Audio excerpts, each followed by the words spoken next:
if you're going to come to me as an investor, I have to understand what you're doing, and I have to like that market segment. One of the few things we won't invest in, one woman or one man bands.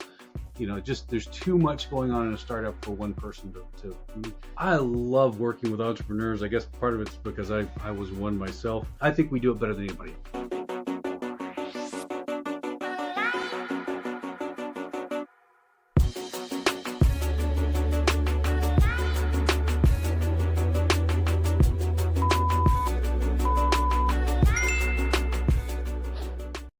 Hello and welcome to the Investor Blueprint, where I provide you knowledge, resource, and actionable steps to help you to become investor ready.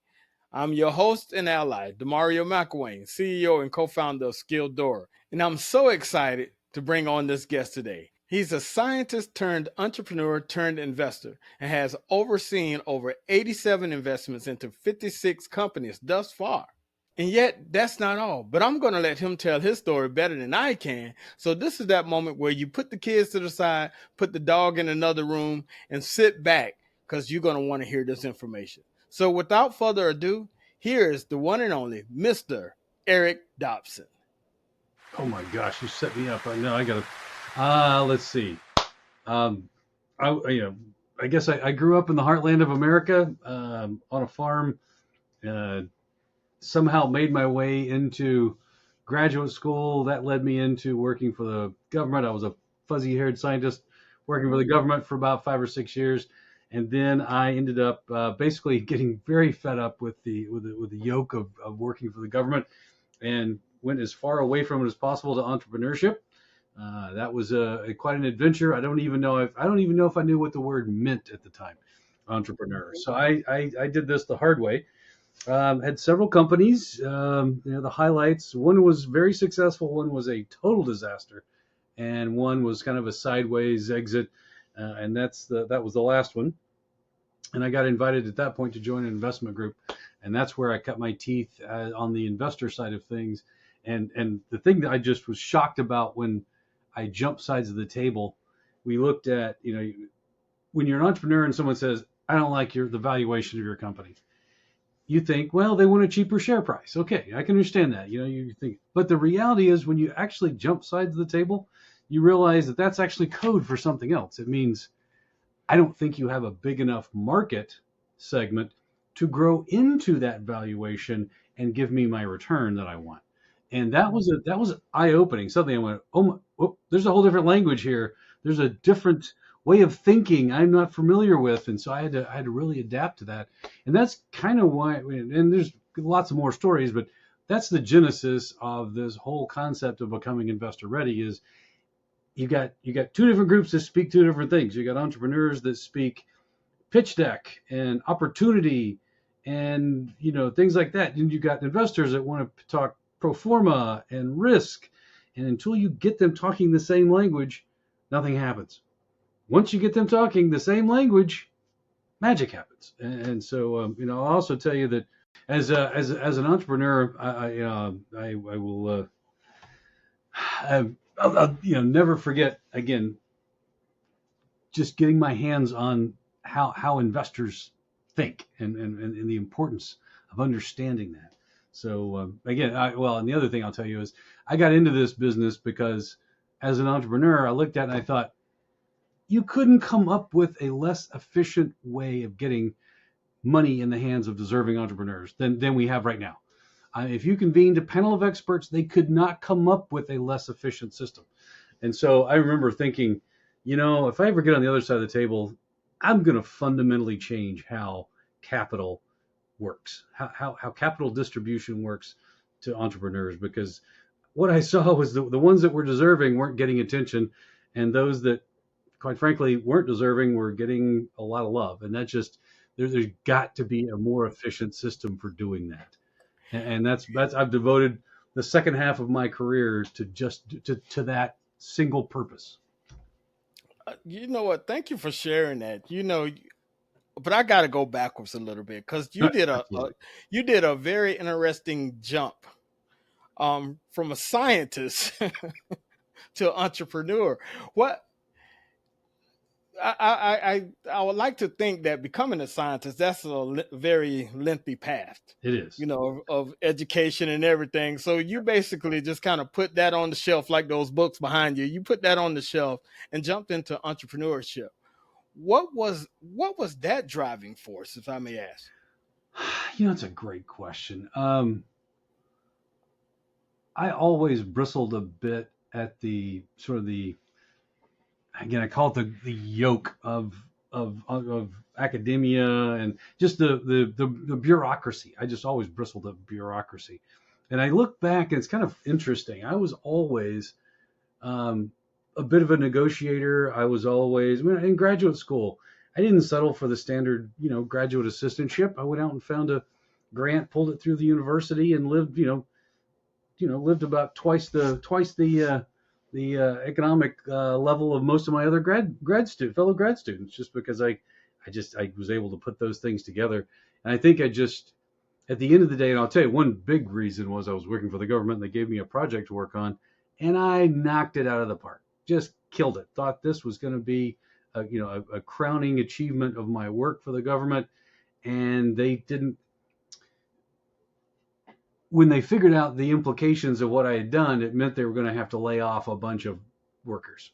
Quite frankly, an entire division of the agency I worked for, and because it was going to take their jobs away, and they couldn't migrate. And at that point, rather than admit that they had a technology hurdle to cross and to chart a new course, they just declared the project a failure. And I was very, very, very angry about that. What I thought was going to be a pat on the back became a swat on the backside. And so I said, I was fairly young. I was in my 20s, and I kind of said, to hell with this. I can do this in the private sector, and I can do it better. And so that's exactly that was the first company I set up that was successful. So it was based on that project. So I already had momentum. I already understood the tech. I knew where all the resources were. I knew exactly. The only thing I needed was a commercial partner, and I got one of those fairly quickly. I just started literally calling companies that had software in the space where I was working, and somehow, some way, a receptionist put me through to the CEO of this company out in Seattle, and I said, "Hey, I do this," and he's like, "Can you come to Seattle?" I said, "Yeah, when do you want me there?" And boom, got on a plane, went over there, having no clue how to do this, having no background whatsoever, just willing to make that leap. And I walked away with the contract. So and it was turned out to be the right company too. So, and he and I have remained friends over the years, and it's been a fascinating journey. But that's, it's part inspiration, it's part faith. You got to make that leap, and that's not an easy thing to do. I appreciate you sharing that because as you know, I'm a diehard entrepreneur. Um, After I got out the military, I just found out that I didn't fit too well in the corporate sector. Too many rules and guidelines with not enough innovation was my scenario. So I appreciate you sharing that. But you actually, I do teach a class at the University of Tennessee, and one of the first things I tell them is that entrepreneur, it's a word from the French. It means lousy employee. I can watch this. I need to put that on the T-shirt. Lousy Exactly. employee. That's a great one. There. That's a great one. Well, it is actually, coming from entrepreneurs, it's a rare case that we actually get to sit and talk for a spell with an investor who's actively in the market. So I'm very excited about this, and there's so many different rabbit holes I would love to go down, but I'm not going to take up too much of your time. But to the benefit of other people watching, I want to kind of go into um basically your passion on why do you like investing in businesses, and being transparent on this channel. We're really trying to target minority entrepreneurship, helping them connect with investors like yourself and things of this nature. But I found out that in my opinion, that a lot of people, I don't know if they have a fear or whatever the case may be. We watch too much Shark Tank and don't realize that 8-minute segment, it was actually 3 hours long. Um, but why, from your perspective, do you like investing into small businesses, especially? It's a great question. I love working with entrepreneurs. I guess part of it's because I was one myself. Um, Entrepreneurs are out. They're trying to change the world. I mean, every one of them, they've got incredible ideas. They've got energy. They've got drive, vision. It's just fun to work with startup entrepreneurs.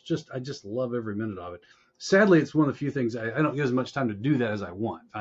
There's paperwork and all sorts of other things that deal making, it gets in the way. But I just love working with the passion, with the inspiration, the vision, and helping guide that, because if you don't set a solid foundation, you can't be successful. And there's so many um, loud but uninformed voices yelling at entrepreneurs, that it's.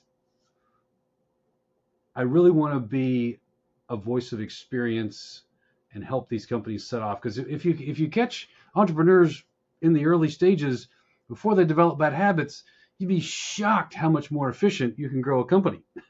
But the opposite is also true. If you develop bad habits and you make too many mistakes, it's hard to overcome that. And I don't think.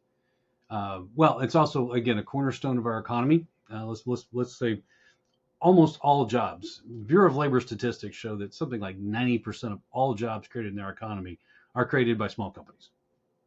Right there.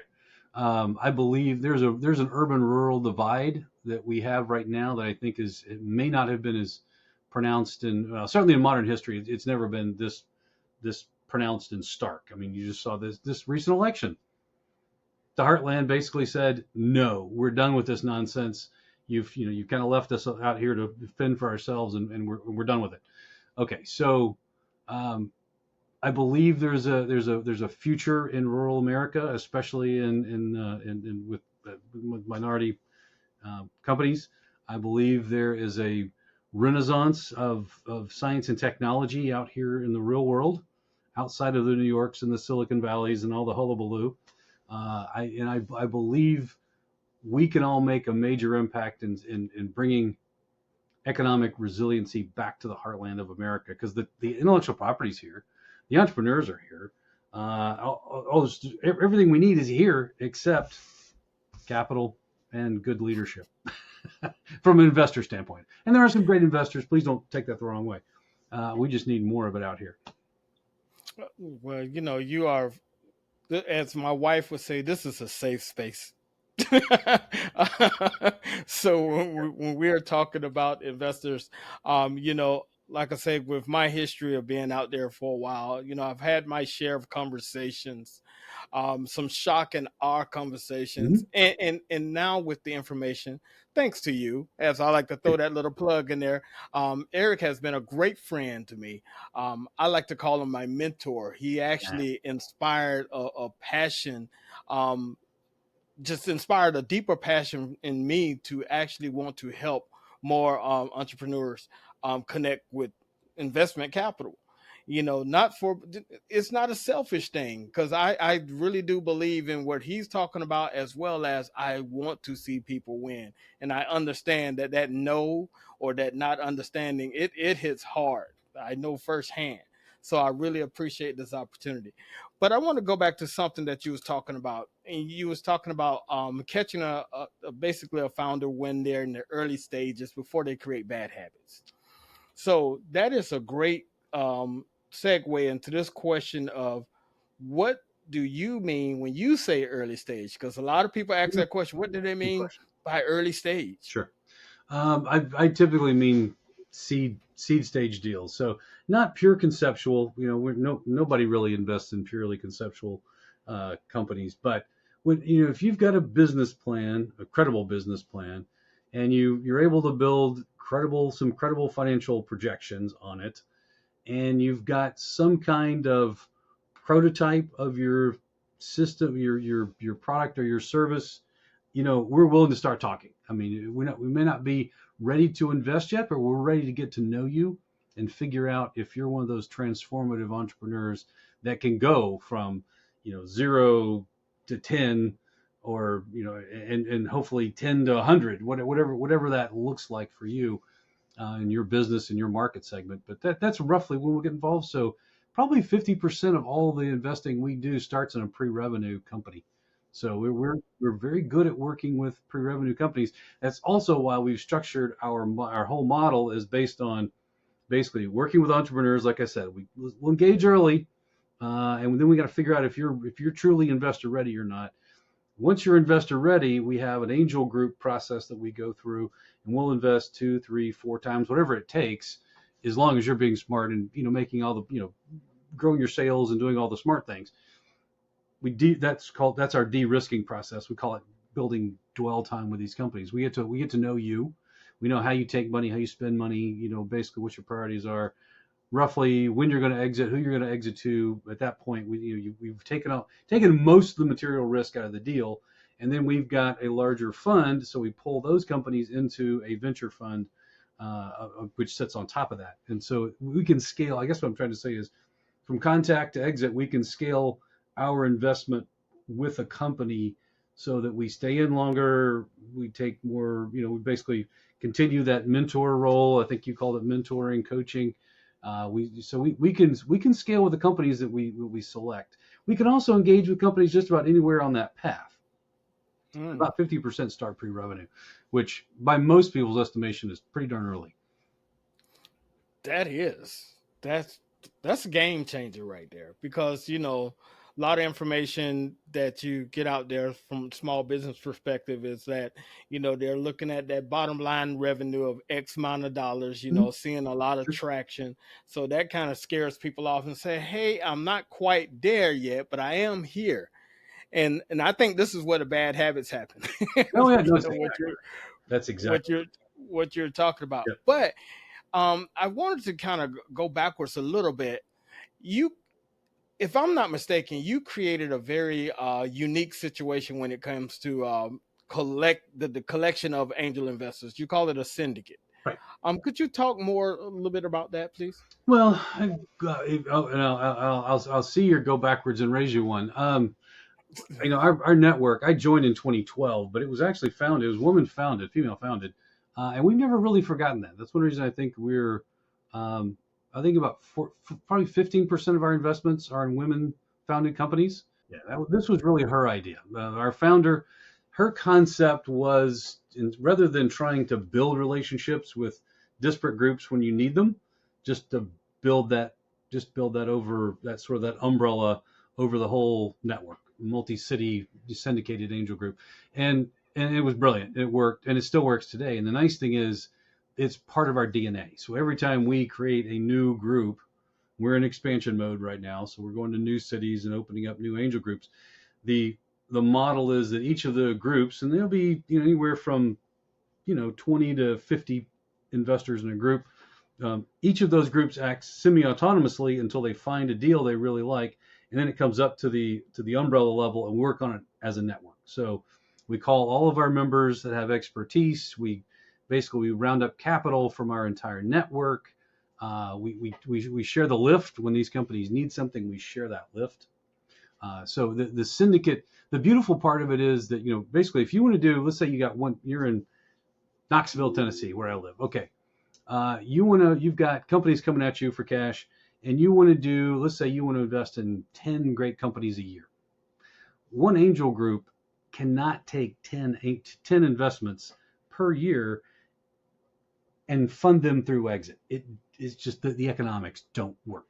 But if you've got a syndicate of groups, when one starts to take off, everybody can support that company, and it really just ends up being to a certain extent, kind of Darwinian process. Don't get me wrong; it's a beauty contest. It's the prettiest girl gets all the money. But at the end of the day, the syndicate can support such a broader, longer process and be more patient with its capital than a single group trying to invest in 10 local deals right here. I'm trying to drive them all. We just find it to be a much more efficient system. The other thing you'll love about it is that we talk about early stage companies. I've got a couple hundred members. It's not hard to find 10 that want to put $5,000 into a seed company. Okay. Yeah, exactly. And then I've got more investors that, they don't necessarily like seed deals. They like the next stage or the next stage. And so as these things grow, uh, as the company grows, so can the investment. That's the kind of the model we've developed. So that's why I say a syndicate is so important, because especially it's just talent, it's resources, it's like-minded individuals, just doing great things. That that is a complete ecosystem right there. It is. As you was talking, I was just imagining, from a business perspective, once you get inside of this pool, the resources and availability to scale and grow faster because of the different resources. Oh man, I haven't heard anything like that before. And we That's haven't crazy. either. There's I don't know of anyone else that's doing this. I mean, so other groups are quote unquote syndicating, but I don't. I think we do it better than anybody else. Let's just be. I'm just going to be Oh shameless yes, about that. I yes, think we do yes. it Go better. ahead, go ahead. Yeah. Yes. That's great. Well, these are great things, and I really appreciate what you're sharing here. I wanted to now take a little deep dive, because I know some business owners are listening, and they're saying, "DeMario, you need to get to the meat." I understand. I hear y'all. I hear y'all. So, let's talk about the founder, for instance. Of course, I read a lot of your information, even your trainings. And one thing that you talk about that I really like, you talk about the investment into people, Yeah. beyond, the documentation and things of that nature, kind of looking at the people. So, if you could, what are some key qualities do you look for in a founder before you decide to invest? Great. Oh gosh, that's a great question. Okay, so founder qualities. I want to say one thing before. I've started this actually started from I guess a presentation I made 5 or 6 years ago in West Virginia, but I always have these pithy little statements that were dubbed Dobsonism. So occasionally you're going to have hear a Dobsonism. This is one of them. People invest in people in markets they like and understand. So if you take that apart, it's investors, people, investing in entrepreneurs, people. So you got to that's that person to person connection is the most critical of all the relationships there. But if you're going to come to me as an investor, I have to understand what you're doing and I have to like that market segment. And if either of those things is not true, it doesn't work. And that's why you see so many entrepreneurs pitching at the wrong time to the wrong investor with the wrong pitch. And that's a big problem. Now, so what qualities are we looking for? Obviously, resilience. I mean, this is you got to on your worst day, you got to pick yourself up, dust yourself off, and get back in the fight. I mean, it's just hands down. It's you got to. We have to feel that you as a founder are resilient and you're committed to it. We like to see obviously founders. You got to have skin in the game. Um, we can't be your only resource. You've got to put your own resource in and be all in. Coachability. We want to see confidence, not arrogance, but we want to see confidence, but coachability, ability. Because, by the way, I've got 40 or 50 more investors behind me that have been entrepreneurs in their career, and they all have great stories to tell. They all have great wisdom to share, and that you've got to be able to tune into that. Not only just listen to it, but seek that out. You got to be someone who's constantly learning. Um, what other characteristics? Sales. You've got to be able to sell something. One of the things that I always tell entrepreneurs: first time you approach us, we get to see how you market and sell, because selling me shares is no different than selling products and services. Period. So this is a sales activity, pure and simple. If you don't know how to sell shares to me, there's another Dobsonism. If you can't sell me shares, you probably can't sell products and services either. So think of it as a sales process. You are marketing to me. You are selling to me. You have fulfillment issues. It's a sales job, and I want to see an entrepreneur that can do that. The other thing I'll tell you is one of the few things we won't invest in. One woman or one man bands.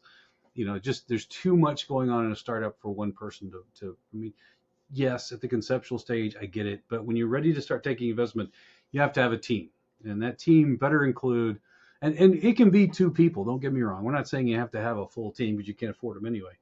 and you'd probably be putting B players in the spaces if you did. So, but we need to see at least two people. But you got to have an executive who's really ready to be that front person out there, out there meeting people, telling the story, building, showing the vision, building the community, the tribe, whatever you want to call it. You've got to have somebody that understands the tech in-house, pure and simple. You can't be outsourcing all your tech development. You got to have somebody that's coordinating that inside. And the other one is you got to have somebody that knows how to market and sell. Those can be two people. Don't get me wrong, but those three characteristics, those things have to be covered in a management team before we're going to get involved. So that's another challenge we see is a lot of great entrepreneurs come to us and they say, if you give me money, I'll bring in the team. That's part of that nasty first step leap of faith. You got to find somebody that's willing to buy into your vision with you, because that's the first sales marketing kind of thing that happens is you've got to sell to the people on your vision. And I'm fond of saying there's actually an entrepreneurial sales cycle, which is essentially you sell vision, then you sell shares, then you sell products and services, then you go back to selling vision, then you go back to selling shares and products and services and back until you either sell your final shares and exit, or you don't sell enough products and services and you crash. And that's most people don't realize this is it's a circular process. You know what? That was great, because now that just makes me want to ask the question that I heard you kind of answered it, but I want to pull it out a little bit more. Okay. So yes, I'm a business owner and I want to gain investments to hire a team. Is that correct? I know now, let's say you're at two people. Can you use an investment to actually staff up the rest absolutely. Of your weak spots? Yeah, in fact, we expect you that. But as a one woman, one man band, if you tell me, well, give me all your money and I'm going to go hire a salesperson or whatever. I mean, no, that's not going to fly. But yeah, if you've got those three elements covered and you say, yeah, and we really need a lead engineer and I'm going to use part of this money to hire a lead engineer, great. If that's what you have to do to get to your next milestone, and tie everything to how it will change your valuation. And in other words, or commercial traction, another way of saying that. Tell me exactly how hiring this engineer is going to get you to a point you can do a pilot project with your first customer, which will change your valuation materially. Okay, so if you relate that back to value to me, I'm always going to be happy about that. If you tell me all you're going to do is go buy, you're going to buy an office building, not really. That doesn't really add value to this at this juncture. You may one day want to buy a building, but I don't care if you own real estate right now. In fact, I don't want you to own real estate. I want you to invest everything into your people and your product and your marketing and your sales.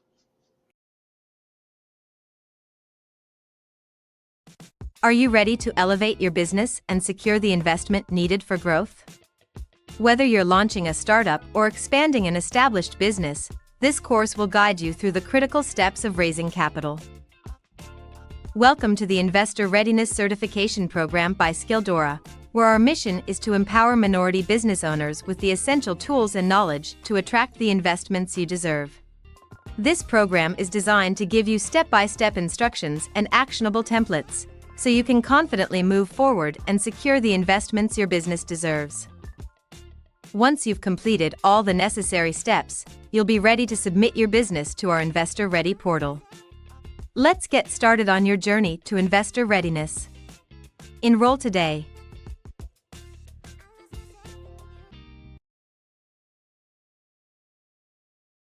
I just did a talk recently. I asked them, did they want me to deliver this presentation like a Sunday morning worship service, or did they want the DeMario style where I put on my hat and I was just really talking the way that I was talking? And I was talking about the aspect of from what I'm learning is everything that you put into your business when it comes to the investor's eyes is you're putting it in to actually move the needle. Every person, product, service, whatever the case may be, everything has to be leading towards driving profits, Yep. scalability, Well, and things commercial of this traction. nature. Yeah, exactly. Yeah, customer traction. But Eric, the one thing that I'm starting to find that I actually have a lot of fun talking about myself, Hmm? and I want to kind of entertain this with you, is I call it deal killers. The theme music should play when I say that, deal killers, dun dun dun.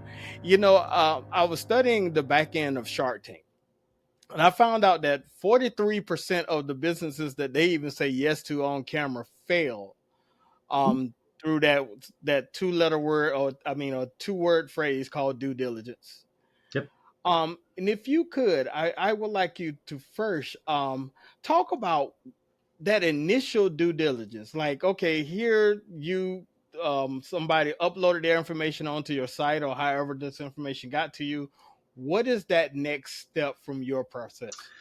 Yeah, good question. Okay, so I mean, diligence. The literature actually literally says if you spend 20 hours of diligence on a company, just 20 hours worth of investigation, you are 500% more likely to get return on your investment. That should tell you something pretty quick. That most of the problems are fairly obvious, and they're up here. They're not way down here. But when you do a full diligence, you get to those. But at the end of the day, you can we can eliminate a deal in minutes based on what we know, as you said, deal killers. Okay, there's a bunch of them hanging out there, and we probably ought to publish a blog on that. And I'm sure probably have it someplace already written. But anyway, at the end of the day, yeah, due diligence. Okay, so first things first. Obviously, we're going to want just a little information from you, and we're going to do some pre diligence on you. We're going to look up, your social media profiles. We're going to look up your state registration, because there's a famous story. Earlier in my career, I watched a company that had a brilliant piece of pharma technology. They had an enzyme that would turn any blood into universal donor blood. So big deal. They were literally at the table to be acquired, and one of the other lawyers looked up and said, "We can't find your Delaware registration." The company had basically forgotten to file its Delaware state registration for 5 years. What that really, and they had filed patents, they had issued contracts, they had been administratively dissolved. They were not a functioning company. They were not a duly organized company. And so literally the first thing that happened is the board stepped in, the CEO got fired, new CEO came in. They finally got the thing righted, and they sold it, I think 2 years later, for half of their original offer. Okay, so just simple stuff like your state registration is, and I get it. I mean, there's more paperwork on small businesses than there should be, but there are a lot of structural issues that can really derail. So we'll do a little bit of that. Obviously, at that point, we're going to do some internal screening. We have our members screen and tell us what they like, what they don't like, and it's pseudo quantitative. Obviously, there's a scoring system, but at the end of the day, one of the questions is, do you want to pitch this company or not? And that can be based on any number of things. We want to see. We like to see a 5-year pro forma, not because we think they're accurate. In fact, we know they're not. We know the one thing we know about all financial projections is they're wrong. But how you plan a business and how you plan to grow a business are very obvious in those financials if you pick through them. So we like to see that a lot, because the financial projections are just a numeric version of your business plan. And your business plan is just a written, it's just a prose version of your financial projections. And if those two things are in lockstep, we're pretty happy. At that point, we say, okay, there's another Dobsonism. If you can't plan a business, you can't run a business. So at least we can see that you can plan a business, and that gives us a lot of hope, because we're dealing with big picture risk. We're trying to take big picture risk down to small picture risk, the known and knowable risks. That's what we want to find out. So let's deal with the known and knowable risks. And if those are small enough, let's move ahead. Let's get hitched. Okay, after the screening part, we go through a pitch, and so that's when we meet you, we get to know you. We're a little weird. We like to look at the deal first. I'm going to be perfectly honest. And people will tell you, bet the jockey, not the horse, and the jockey being the entrepreneur, horse being the company, track being the market. So bet the jockey, not the horse, and certainly not the track. But at the end of the day, if you don't like the deal, don't do the deal. And I hate to say that because everybody wants to say, oh no, it's all 100% is just I invest in entrepreneurs that smart ones will figure it out. Yeah, I get it, and we do. We've seen a lot of pivots. Sometimes those have been successful, sometimes they haven't been. But if you don't like the deal from the start, don't do the deal, and we don't. So that's one way we're weird. So we do the pitch. We actually go out to our members at that point and say, tell me how much interest you have, monetary interest you have in this deal. If we get at least 50,000 investment and notional commitments, so we call them soft commitments, then we go ahead and do the full dive, the full diligence dive. We'll do 40 to 60 hours worth of work digging. So it's pretty thorough. I mean, it's I'm not gonna lie about that. It's a thorough digging because the one thing we know is that there is a 90% chance a startup will fail in 5 years and a 95% chance it'll fail in 7 years. So you gotta, I guess that this is both a challenge to the entrepreneurs and sort of an explanation for the investors. We're looking for that last 5%. Those are the companies we're looking for, and that's not 5% in a, pick a company in my backyard. This is, yes, I want to pick those companies in my backyard, but they've got to be 5% of the total at the end of the day. Now we have some other. That's for the venture side, obviously. We do have some other investment processes that allow us to invest in lifestyle businesses that have growth potential. So you don't have to be a unicorn $1 billion exit to get an investment. If you've got a smart group of investors, there are ways to structure some of that so that we get a suitable return at a lower risk profile, okay, versus the big risk profile, because I'm sure you've heard the math. For every 10 investments you make, 4 to 5 are going to go belly up, 3 to 4 are going to return the capital you gave them, and it's that 1 to 2 at the top end that pay for everything plus profit. And so that means every single company you need to invest in has to have some minimum ability to return capital. So the big risks means you got big returns. So if you can give me a lower risk deal, we can take lower returns and still get you where you want to go. So I think flexibility in our process is critical. We developed that over a long period of time because we found this problem, especially out here in the heartland. There are a lot of great companies. They don't necessarily want to be sold or IPO. So why not come up with another structure so they can be successful and we can benefit in helping them. So I think I went round and round and roundabout. But anyway, the whole point is we get to the diligence process. Then we do basically a company at that point is a quote unquote check ready deal. And we put that out to our investors kind of as such. Here's the diligence plan. Here's all the files. Do your own research here. But at the end of the day, we've gone through this process and we think this is a better than average bet. And then we make the investment. And we do that as one syndicate. So we round up all the money and all the investors. We put them into one legal entity at the last second, and that entity invests in your company. And you only have one person to deal with. Granted, it's me, and he can be a bit overbearing, but you only have one person to deal with once the deal is closed. Thank you. That was some key points there. I hope everyone is listening, watching. They took some notes, rewind it, listen to it again, because I am. But you would be proud of me in the talk that I told you about that I had. I actually quoted a couple of things that you just said. Oh, there you go. And I gave you the credit as well. So I'm learning very well here. But one thing I did not realize is that there are investor structures out there for lifestyle businesses or people who don't want to exit.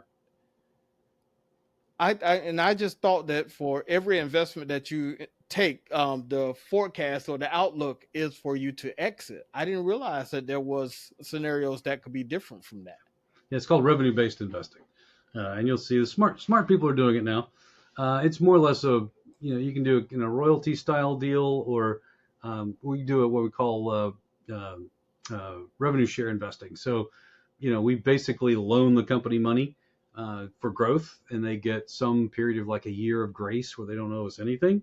And then for a period of 5 years after that, they owe us some percentage of gross revenues or something that we work out so that the company, that tends to be over, a 6-year period, it's about a 3x return. And it's good for us, but that means we have to have confidence that you have enough commercial traction that you can take that money, grow to a certain point, and then fulfill that obligation out there. So yeah, at that point, we don't sit on your board. We don't own a share of your company. We are not shareholders. We trust you to ride. We're riding along beside you, and we put in growth capital. So again, that means you don't have to have an exit strategy. You do not have to plan for an IPO. You do not. If you get bought, great. There's a buyout clause in there. If you get purchased, wonderful. Congratulations. Maybe you probably made life-changing wealth. Good on you. And we still benefit at that point, but we want to, obviously. You just blew my mind on that one. Like, I'm really, like, I could literally hit the stop button and just walk away with that information alone, because yeah, that information right there, that speaks volumes, because of course, I've been out here talking to a lot of business owners, especially with our investor readiness program. And I think some of it, I try to pinpoint the fear. I can't say that I understand all of the dynamics to why some people are hesitant when it comes to taking in capital. Yeah, well, but it'd be intimidating because there's very little good information out there on the process. Yes. But you know what? When you're talking about exiting, I know that is one thing, because a lot of people, they create these businesses, they want it to stay in the family unit. Sure. They want the kids to take over, and it's like, oh, I can't take on this money.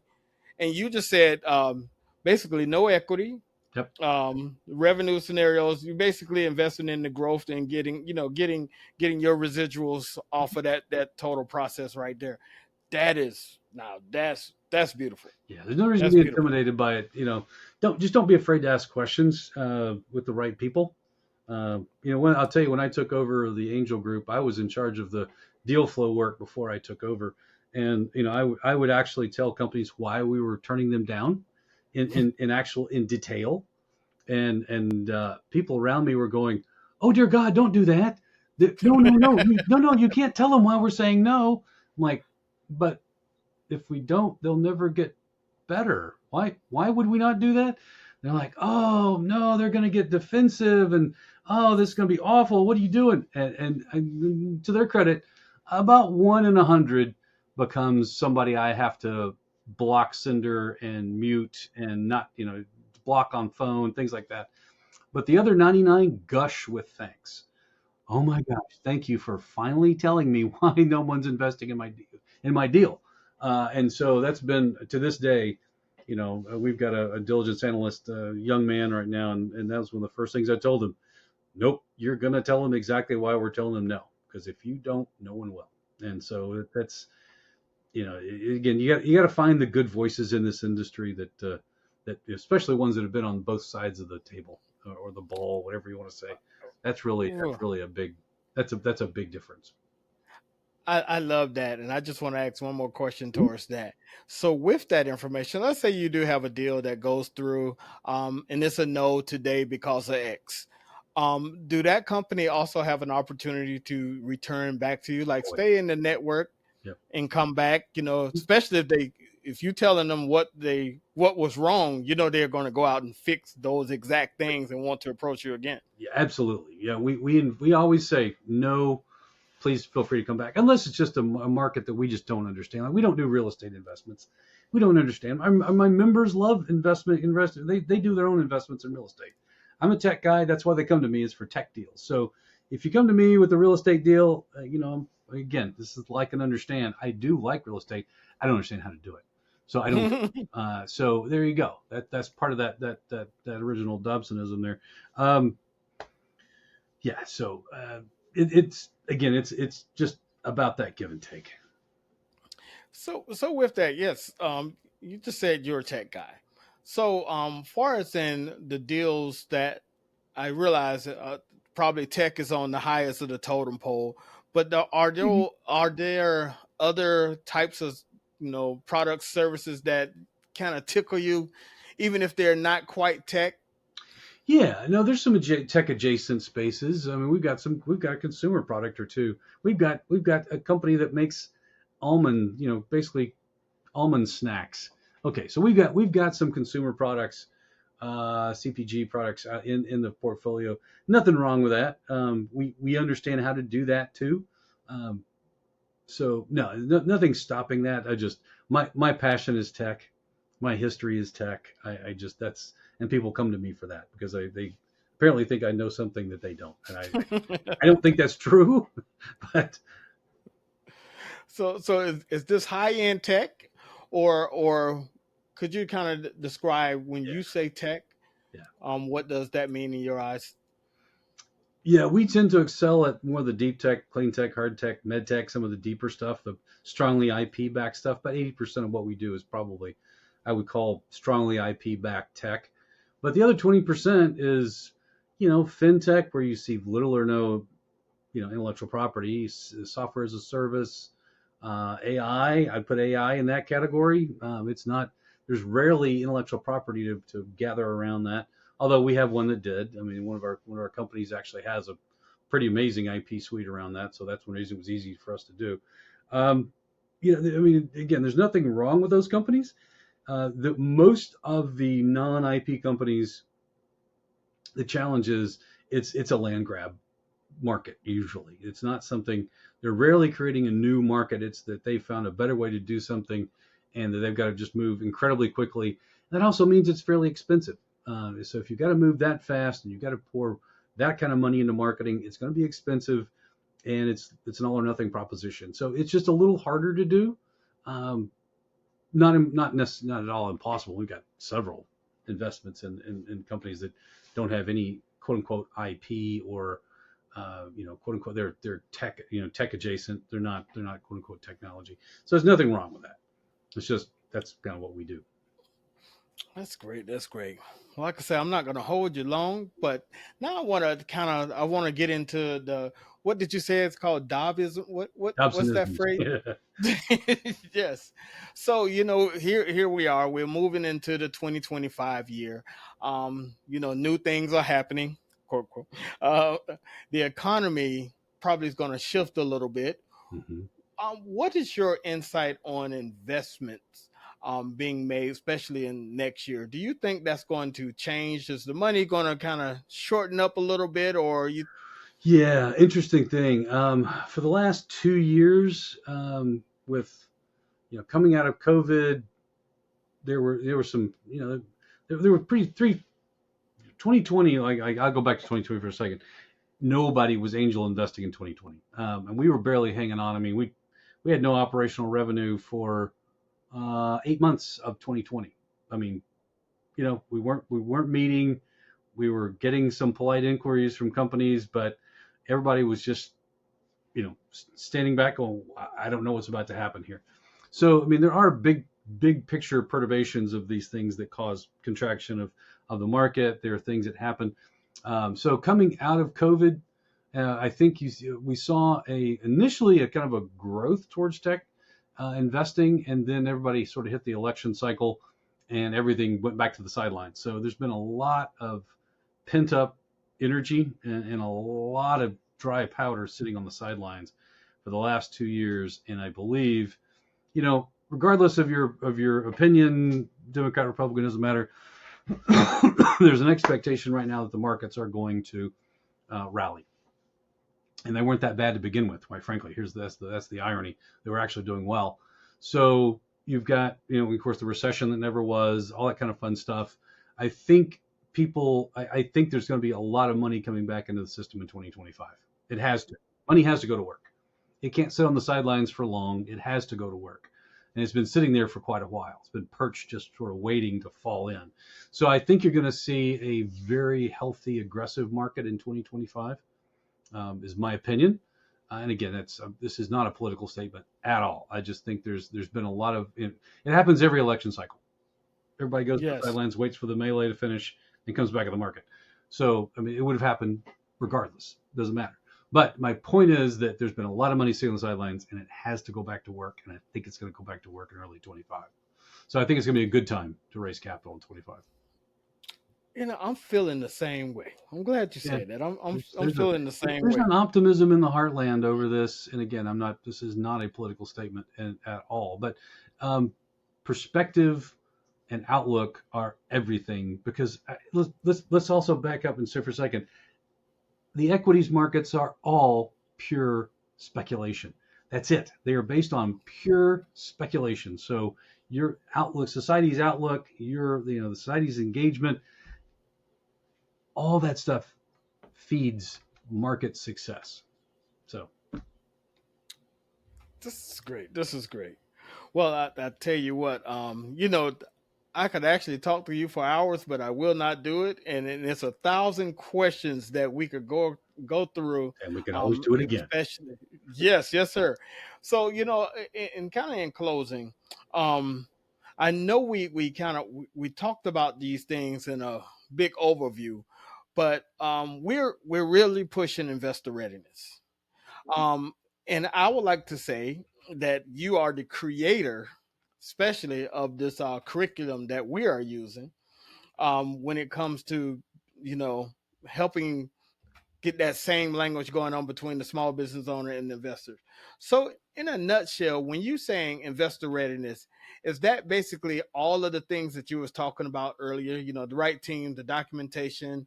Um, is it any other thing outside of that just kind of comes to mind when you say, I want you to be investor ready? That's a great question. There's a lot in there. So much of it is basic information. We just need to coordinate. Because I think, again, entrepreneurs want to talk pitch deck and investors want to talk pro forma. I mean, it's just getting understanding, everybody understanding the other's perspective for starters, getting on the same page. Beyond that, again, I mean, the biggest thing about this is, and that whole investor curriculum originally was designed to go to, for the nerd, for the uber nerd who's out there doing something that nobody even understands, but it will dramatically benefit humankind. And so that's where all that came from. Yeah, the missing link in there, I guess, is for the uber nerds, marketing and sales is really, really, really hard. So they tend to be in markets where they do highly technical sales. So nerds selling to nerds, great, that's easy. It's the nerd to human, or that's the challenge, I think, and that's why I think what we're trying to do now with the investor readiness curriculum is broaden that. So it's not nerd to nerd, it's nerd to human or human to human. So that, to me, that understanding that process of marketing and sales is so important, again, because this is fundamentally a sales job. Selling shares of your company is fundamentally a sales and marketing job, period. So the more entrepreneurs understand that relationship and embrace it, the better off they're going to be and the more successful they're going to be. Cool. And one other thing, when it comes to getting an investment, LLC, or do you have to be C corp or what have you? We can talk about that for a long time too. You need to be as LLC or a C corp, and more commonly now it's C corp. What you'll see, 20 years ago, nobody invested LLCs, and then suddenly, about 10 years ago, people started investing in LLCs. Maybe 15 years ago. The challenge you've got is, of course, that stuff you can do every day happily in an LLC, you go to jail for in a C corp, and that's why most investors really like it. Is the stronger governance, much more regimented business, gazintas and gazautas, and then the other thing is you don't generate any tax events between investment and exit. Unless they give a dividend, which is pretty rare at this end of the market. Don't get me wrong. So one of the things that and we deal with it every year. I've got 57 companies that we've invested in the last 15 years, and some of them, most of them, the older ones are already gone. Don't get me wrong, but the point of it is there's still tax documents that come along, and the way we deal with everything is one holding company, one investment fund, essentially. If one of those companies is late with giving me tax documents, I'm late giving my investors tax documents. And that can be very frustrating for a lot of, the good news is if you're in an LLC, The tax treatment is the investors start getting their money back every spring. Okay, because you start taking losses while the company's building. So the investors start getting their money back until the company starts making money, and then typically the investors force the company at that point to become a C corp. So they get to stay away from what we call unfunded gains, which is really the risk of the LLC. You can make money as an LLC, but if you don't pass that to your investors, guess what? We get a gain on our personal taxes without cash from the company, and that's not going to last long. People get really angry about that. So, I mean, you really have to. In fact, we had a company in our portfolio last year merged, and for the short-term tax implications for the merger were better off served as an LLC. He'd never run an LLC, so I called him on like March the 10th. I've been emailing him. March the 10th, I called the investor, the founder, CEO. I said, "Hey, where's our tax document?" He's like, "Oh, we don't. What do you mean tax document?" I'm like, "You have to give us a K1. You're an LLC now. You have to give us a K1, and you by law, you have to give it to me by next Wednesday." And he's like, "What? Like, what do you mean what?" I mean, and so he literally, I mean, he, you heard he just about sucked up the Naugahyde seat chair when I told him what was happening here, and it's seat cover, and I felt bad for him, but he literally had to drop everything he was doing, go and badger his accountants and get them focused on getting all the tax documents ready, and he still didn't get me a K1 until October. Oh, so wow! I had some investors last year that didn't get their tax documents until October. That's why people hate LLCs. But they're great. Again, it's just whatever game you want to play, and whether or not your investors want to get their money back early, or they want to, there's just. So I think more and more you're going to see C corps are the standard, but but it's just my opinion. I got you. Well, I'll tell you what, I want to close this out. You've given so much great information, and I just want to close this out with one thing. Okay. What is one thing that you wish all founders knew before approaching investors like you?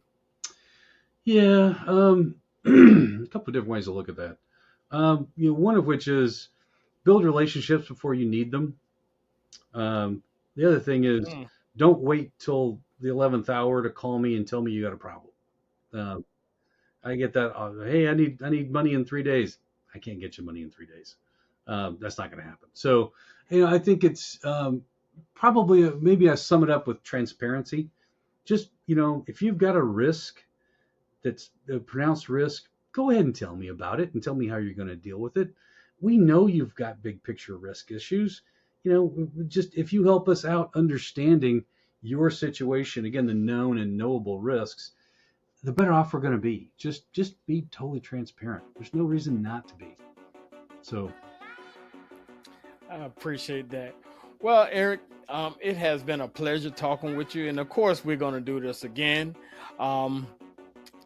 Like I say, you got my head spinning now with the information that you just shared, and I can't wait to go back and listen to it myself. So therefore, like I say, I'd like to thank you for your time and all the information that you have shared. For everyone that's listening, just when you go on YouTube, just type in Eric Dobson. He's got a lot of videos out there, a lot of interviews where he's just dropping nuggets one over one. I'm a fan. So therefore, that's what I want you to do. So other than that, Eric, I really appreciate your time, and we will talk to you again soon. Great talking to you.